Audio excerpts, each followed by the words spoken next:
Hi friends, welcome to Ayfas simple cooking. இன்றைக்கி பார்க்க போகிறது ஒரு சிக்கன் ரெசிபி எப்படி செய்கிறதுன்னு பார்க்கலாம். அதுக்கு ஃபஸ்ட்டு ஒரு 3 ஸ்பூன் அளவு தேங்காய் எடுத்துக்கோங்க. சின்ன மூடியாக இருந்தால் அரை மூடி அப்படியே எடுத்துக்கோங்க. கொஞ்சம் பெருசாக இருந்தால் 3/4 மூடி அளவு எடுத்துக்கோங்க. தேங்காய் எடுத்துக்கிட்டு அதுக்கப்புறமா ஒரு 15 பல் அளவு பூண்டு,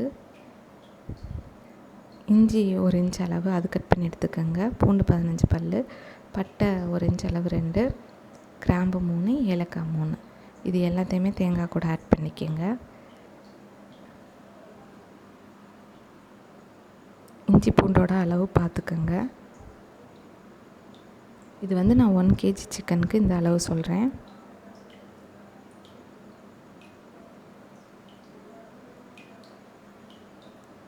இஞ்சி, பட்டை 2 துண்டு, ஏலக்காய் 3, கிராம்பு 3.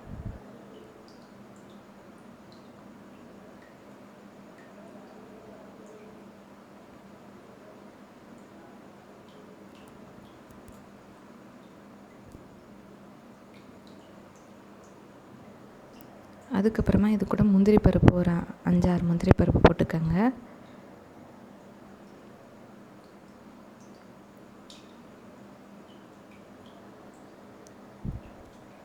அப்புறம் அதுக்கு இதில் வந்துட்டு ஃப்ரை பண்ணானா ஆனியன், வெங்காயம், பெரிய வெங்காயம் இருக்குல்ல, அதை நீல வாக்கில் கட் பண்ணி அது ஒரு 2 ஸ்பூன் அளவுக்கு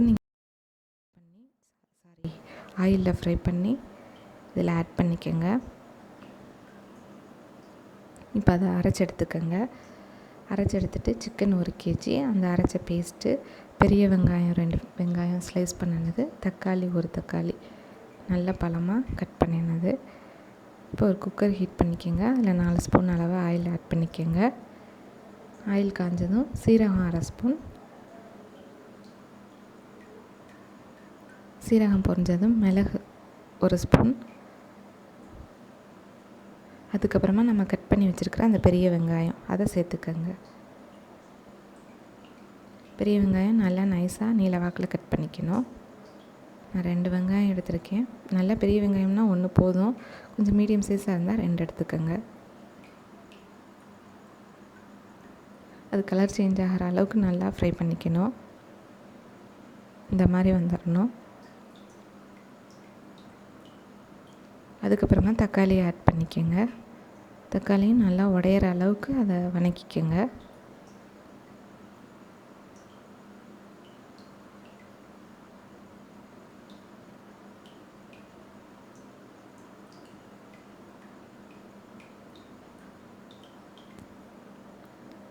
இப்போ மிளகாத்தூள் 1/2 ஸ்பூன் ஆட் பண்ணிக்கோங்க. உங்களுக்கு காரம் எவ்வளோ வேணுமோ அதுக்கு தகுந்த மாதிரி ஆட் பண்ணிக்கோங்க. நான் 1/2 ஸ்பூன் மிளகாத்தூள், 2 ஸ்பூன் மல்லித்தூள், 1/2 ஸ்பூன் மஞ்சத்தூள், அவ்வளோதான். வேறு எந்த பவுடரும் ஆட் பண்ணலை. இப்போ இது எல்லாத்தையுமே நல்லா ஃப்ரை பண்ணிக்கோங்க. 1 டம்ளர் அளவு தண்ணி ஊற்றிக்கோங்க. 100 ml அளவு தண்ணி போதும். இப்போ இது எல்லாத்தையுமே நல்லா ஃப்ரை பண்ணிக்கோங்க.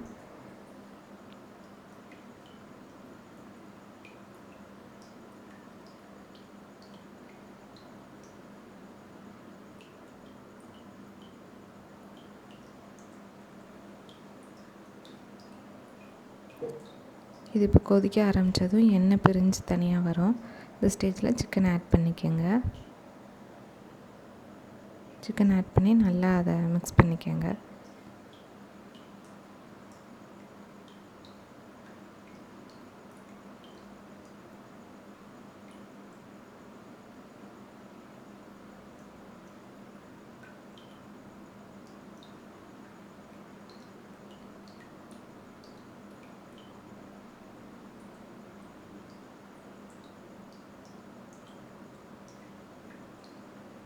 இப்போ இந்த சிக்கனுக்கு தேவையான அளவு உப்பு சேர்த்துக்கோங்க. உப்பு சேர்த்து நல்லா மிக்ஸ் பண்ணிக்கோங்க.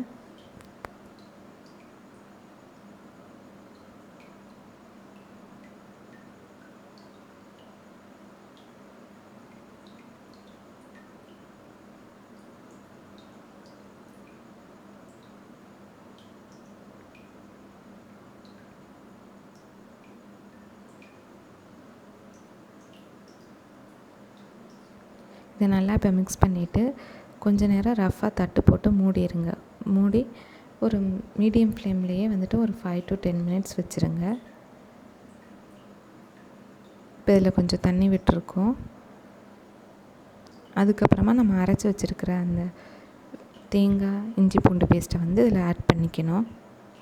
ஆட் பண்ணிவிட்டு கொஞ்சமாக தண்ணி ஊற்றிக்கிங்க. ஒரு டம்ளர் அளவு தண்ணி வந்து மிக்ஸி ஜாரில் ஊற்றி அதை வாஷ் பண்ணி அதில் மிக்ஸ் பண்ணிக்கோங்க. அவ்வளோதான், இதுக்கு மேலே எந்த தண்ணியும் ஆட் பண்ண வேண்டாம்.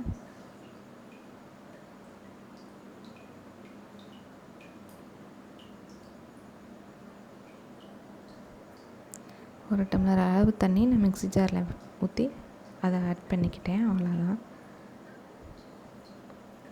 இப்போ எல்லாத்தையுமே நல்லா கலந்து விட்டுட்டு இப்போ உப்பு பார்த்துக்கோங்க. ஃபஸ்ட்டு நம்ம சிக்கனுக்கு மட்டும்தான் போட்டோம். இப்போ மசாலா ஊற்றுனதுக்கப்புறம் எவ்வளோ இருக்குது அப்படின்னு பார்த்துக்கோங்க. பத்தலைன்னா ஆட் பண்ணிக்கோங்க.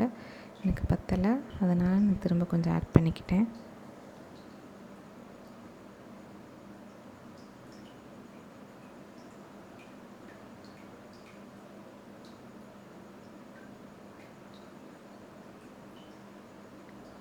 லாஸ்ட்டாக கருவேப்பிலை கொஞ்சம் ஆட் பண்ணிக்கோங்க. ஆட் பண்ணி எல்லாத்தையுமே நல்லா கலந்து விட்டுட்டு மூடி போட்டு விசில் விட்டுருங்க.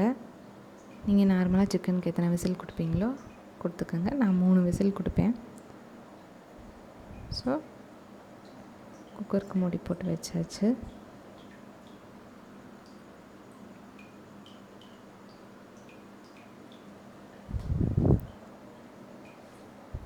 அவ்வளோதான், இப்போ அந்த சிக்கன் ரெடி ஆயிடுச்சு. உங்களுக்கு குழம்பு அளவுக்கு வேணும் அப்படின்னா இப்படியே விட்டுருங்க. உங்களுக்கு கொஞ்சம் திக்காக கிரேவியாக வேணும் அப்படின்னா கொஞ்சம் நேரம் கொதிக்க வச்சுருங்க ஹை ஃப்ளேமில் வச்சு. இப்போ எனக்கு இது வந்து கொஞ்சம் திக்கான கிரேவியாக வேணும். அதனால் நான் வந்து திரும்ப அடுப்பு பற்ற வச்சு ஒரு 5 மினிட்ஸ் கொதிக்க வைக்க போகிறேன். ஓகே ஃப்ரெண்ட்ஸ், உங்களுக்கு இந்த ரெசிபி பிடிச்சிருந்தா கண்டிப்பாக நீங்களும் ட்ரை பண்ணி பாருங்கள். எப்படி இருந்துச்சுன்னு கமெண்ட் பண்ணுங்கள். மறக்காமல் லைக் பண்ணுங்கள், ஷேர் பண்ணுங்கள், சப்ஸ்கிரைப் பண்ணுங்கள். தேங்க்ஸ் ஃபார் வாட்சிங்.